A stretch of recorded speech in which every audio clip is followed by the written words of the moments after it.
The neon lights of the podcast studio pulse in shades of pink and baby blue, casting an ethereal glow over the sleek, modern set. The cameras were positioned, microphones adjusted, and the countdown to the live broadcast had begun. On one side of the room sat three elegantly dressed young men, slim, soft-featured, adorned with pearl necklaces and pastel sweaters.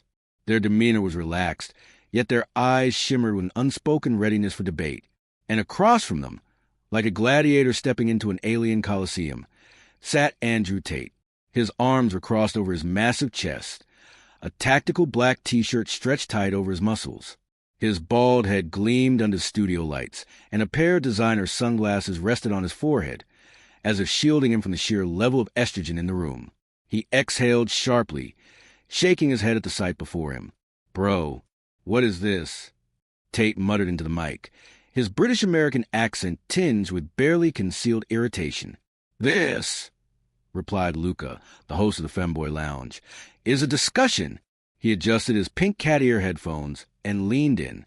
"And I, for one, am thrilled to have you here, Andrew." A giggle came from the other co-host, Felix, a striking figure with platinum blonde hair and expertly applied eyeliner. He twirled a strand between his fingers and smirked. I do love a big, strong, opinionated man in my presence." Tate leaned forward, his hands resting on the table, veins bulging. "Listen, I don't know what kind of weird, genderless wonderland you boys live in, but let me be clear.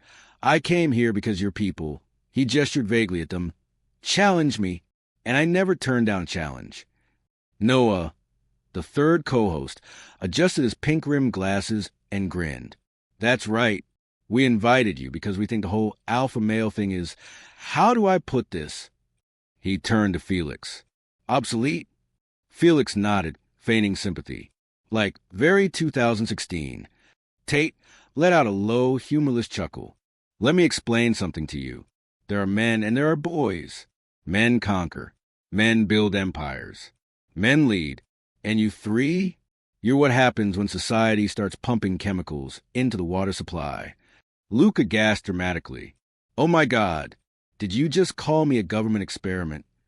Felix placed a hand over his heart, eyes wide. "Daddy, please." Tate blinked, momentarily caught off guard. He opened his mouth, then shut it again. Noah leaned in. "Andrew, I'm going to ask you a very serious question." He adjusted his microphone. "If masculinity is all about power and control, why are you here, sitting across from three femboys, playing by our rules?"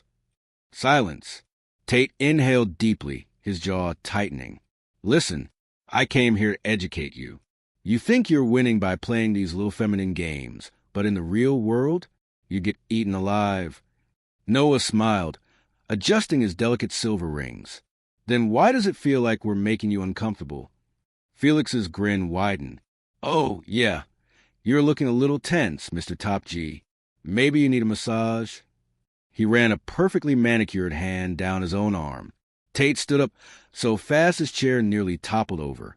"You're all weak.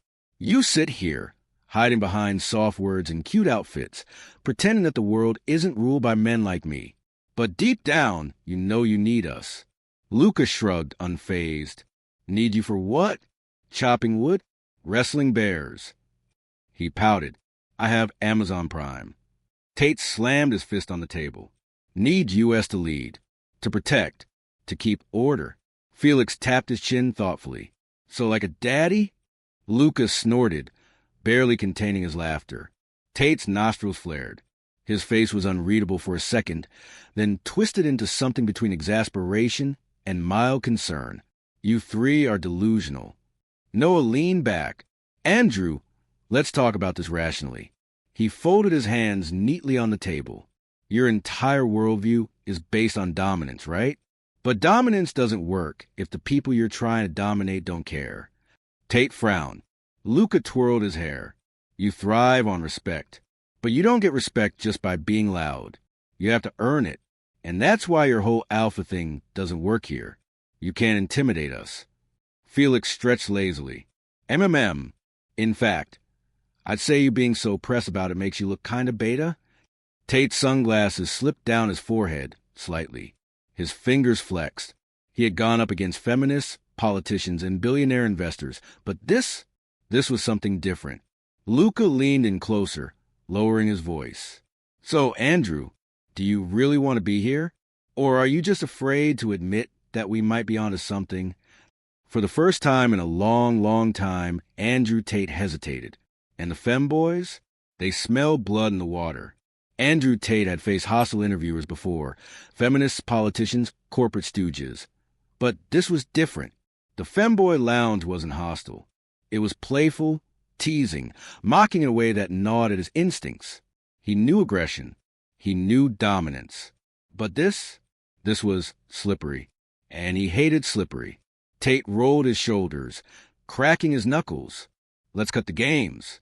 You three sit here in your little pastel paradise, pretending that the world isn't dangerous. But I've seen reality. I've lived it. And let me tell you something. There's no room for weakness. The strong survive. The weak get crushed. Felix tilted his head, his platinum hair falling over one eye. Sweetie, do I look crushed? Tate gritted his teeth. Not yet. Luca, resting his chin on his hand, smiled. Andrew, I get it. You think life is a battleground, but you're acting like you're the only one who's ever faced adversity. He gestured around the studio. You don't think we've had to fight for who we are? You don't think we've been tested? Noah nodded. Surviving isn't just about muscle, Andrew.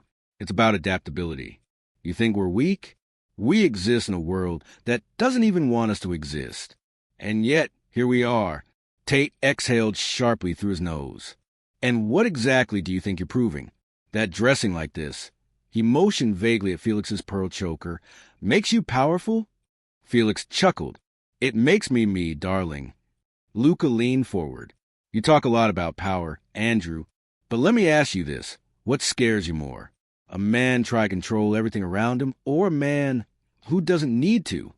The words landed heavier than Tate expected. His fingers flexed involuntarily against the table. Noah's eyes twinkled. We don't need your permission to exist. We don't need your validation. And that's what gets to you, doesn't it? The idea that there are people in this world who simply won't play your game. Tate smirked, shaking his head. You really think that? You think I care? Felix gave a slow, knowing smile. Then why are you getting defensive? Tate didn't answer right away. He felt a familiar heat in his chest, the kind that preceded a fight. But there was no fight to be had, not the way he was used to. This was an opponent trying to overpower him. This was a room full of people laughing at the very concept of his power. And that was new. Luca crossed his arms. You live in a world where masculinity is about control. You need to be the strongest, the richest, the loudest. But what if that's just exhausting? Tate scoffed. If it was exhausting, I wouldn't be here. I thrive in this world. While you sit here painting your nails, I'm out there winning. Noah raised an eyebrow. Winning what exactly? Silence. Felix smirked. I mean, like, what's the end game here? Do you win a trophy? A plaque that says congratulations, you were the most alpha? He leaned in. Or are you just running from something? Tate exhaled slowly, fingers drumming against the table. You want to psychoanalyze me now? Cute. Luca shrugged. It's just a question. A man who truly knows himself doesn't have to prove it to everyone all the time. Noah tilted his head. When was the last time you were genuinely happy, Andrew? Tate's jaw tightened. I don't chase happiness. I chase success. Felix let out a soft and leaned back. I see. Tate's eyes narrowed. You see what? Felix smiled, twirling a strand of hair around his finger. That's a very interesting answer. For the first time since he walked into the studio, Andrew Tate felt something unfamiliar creeping in. It wasn't anger. It wasn't control. It was uncertainty. The air in the studio had shifted.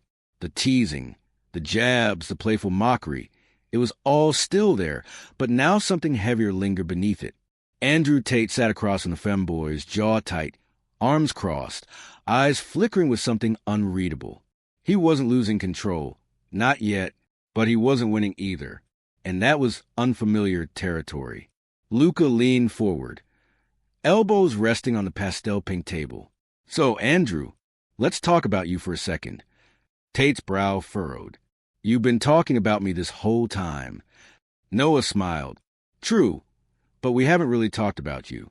We've talked about what you say you are, what you claim to believe. But what about the man underneath all that? Tate let out a humorless chuckle. Oh, you want to fix me now? Cute. Felix smirked, running a manicured hand through his platinum hair. Fix? No, darling. That would imply I think you're broken. He tilted his head. I just think you're tired. Tate's nostrils flared slightly. I'm the most energized man on the planet. Felix gave a slow, knowing smile. Sure. Luca folded his hands together. Tell me, Andrew, what's your perfect day? The day where you feel completely fulfilled. Tate exhaled, thinking for a moment. I wake up. I train. I make money. I drive my Bugatti. I have a cigar.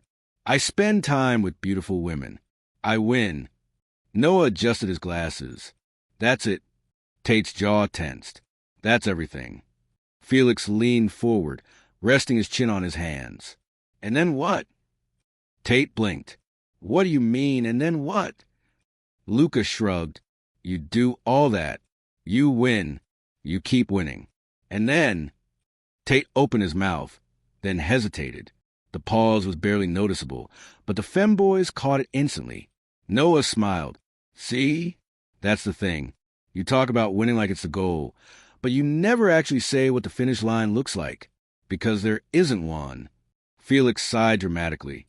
It's almost like you're stuck in an endless loop of trying to prove something. To who, though? To us? To women? To other men? His lips curled slightly. To yourself? Tate let out a low, humorless chuckle. You guys think you're so clever. Luca grinned. A little bit, yeah. Tate leaned forward, resting his massive forearms on the table. Let me explain something to you. Life isn't about feeling comfortable. It's about dominating. If you're not winning, you're losing. Noah raised an eyebrow. And who told you that? Tate's fingers flexed. What? Noah tilted his head. That mindset, the constant war, the need to dominate, that wasn't something you were born with.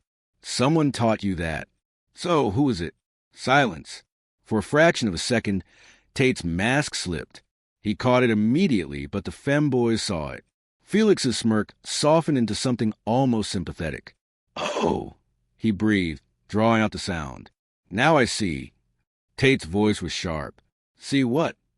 Felix tapped his chin thoughtfully. You're not fighting us, Andrew. You're fighting a ghost. Tate stiffened.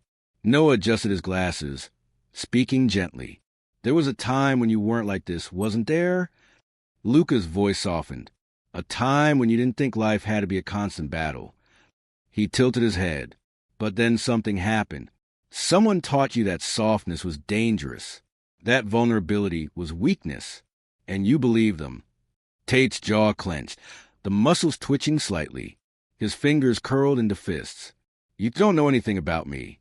Felix's voice was soft now, almost a whisper.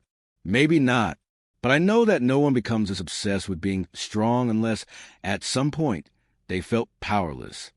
The studio was silent. Tate sat there, breathing deeply, his shoulders rising and falling in measured control. Luca didn't press further. He just let the silence sit between them, heavy and undeniable. Noah leaned back. So, Andrew, were you fighting? Tate didn't answer. Not right away. And for the first time since walking into the studio, he wasn't sure he could. For the first time in what felt like years, Andrew Tate was speechless. He wasn't angry. He wasn't laughing. He wasn't flexing his dominance. He was thinking. The silence in the studio stretched long and heavy. Luca, Felix, and Noah weren't pushing him. They weren't mocking him. They were just waiting. And that, more than anything, bothered him. Tate exhaled through his nose, shifting in his seat. You boys are really trying to get into my head, huh? Felix gave a slow, lazy shrug. Darling, I don't need to. You're already there. Tate smirked, but it didn't quite reach his eyes. You think you've got me, don't you? Luca tapped his nails against the table. Not at all. I think you've got you. Tate tilted his head. What's that supposed to mean? Luca met his gaze. I think you know the answer to our questions. I think you feel it. You just don't want to say it out loud. Tate chuckled, shaking his head. You guys think you're philosophers or something. Noah adjusted his glasses. No, we just know what it's like to fight a war with ourselves. Tate didn't respond. Felix leaned forward, resting his chin on his palm. His voice was softer now, almost gentle. What would happen, Andrew? If you stopped? If you woke up one day and didn't feel the need to prove something? Tate exhaled sharply. I don't need to prove anything. Luca smiled slightly.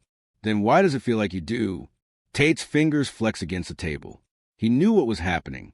He'd seen it before. He'd done it before to other men. This wasn't a battle of fists or force. It was a battle of ideas. And he was losing, because deep down, a part of him knew they were right. Noah's voice was calm. I think you've spent so long being strong that you don't even know what it would feel like to just be. Felix tilted his head. And I think that terrifies you. Tate's jaw clenched. I'm not scared of anything. Luca didn't blink. Then say it. Silence. Tate stared at the table, his breathing steady but slow. For a moment, just a moment, he let himself imagine it. A life where he didn't have to win all the time. A life where he didn't have to fight to be respected. A life where he could just exist. The thought felt strange, uncomfortable, and maybe, just maybe, a little freeing. But he shoved it down, deep where he always did, where those thoughts couldn't touch him. Tate exhaled, shaking his head. This has been fun, boys, but I think we're done here. Felix smirked. Running away already? Tate stood up. Nah, just choosing not to waste my time. Luca grinned. That's what people say when they don't have an answer. Tate paused for half a second. Then he chuckled, sliding his sunglasses back onto his face. Enjoy your little world, lads. But out there, my way wins. Noah nodded. Maybe, but does it make you happy? Tate didn't answer. He just walked toward the exit, the glow of pink and blue neon lights reflecting off his sunglasses. And as he stepped out into the night, for the first time in a long time, he wasn't sure he won.